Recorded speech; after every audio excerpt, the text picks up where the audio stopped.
No alun perin se oli sillä tavalla, että ei Ranualla ollut mitään muuta viikonloppuisin kuin lavaa Ranuan Peuransalvia.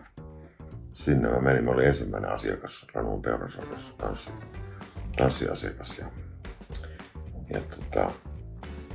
siellä mä kävin aika ahkeraan ja sit mä kävin paljon töissä siellä.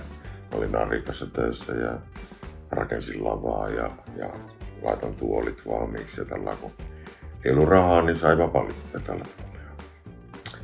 Ja sit mä harrastin sitä niin kauan, kun mä lähdin opiskelemaan Rovaniemellä sitten Helsinkiin, niin sit se vähän niin kuin jäi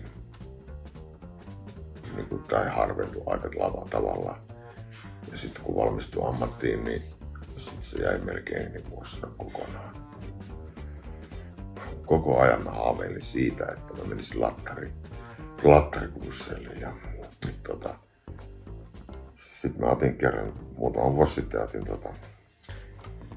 virkavapaata töistä ja päätin, että nyt mä menen lattarikursseille. Tämmönen niinku Mintonilta haiseva vaihtoaskelimieskin ymmärtää aika paljon, kun osataan selittää niinku yksinkertaisesti ja selkeästi ja tällaisen homma. Ja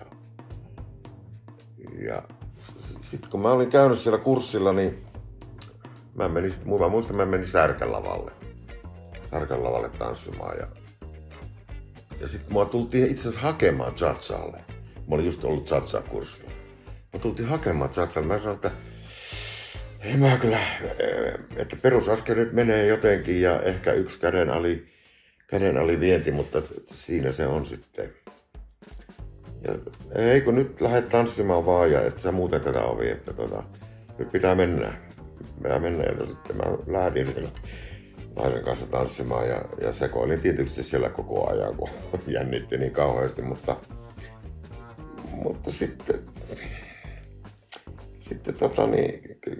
siitä tuli jotenkin niin kuin intoa sitten opiskella niin kuin lisää ja vähän lisää kuvioita ja muuta. Ja mä oon kyllä ikuisesti kiitollinen niille naisille, jotka suostu kärsimään mun kanssa mun sekoilua aluksi.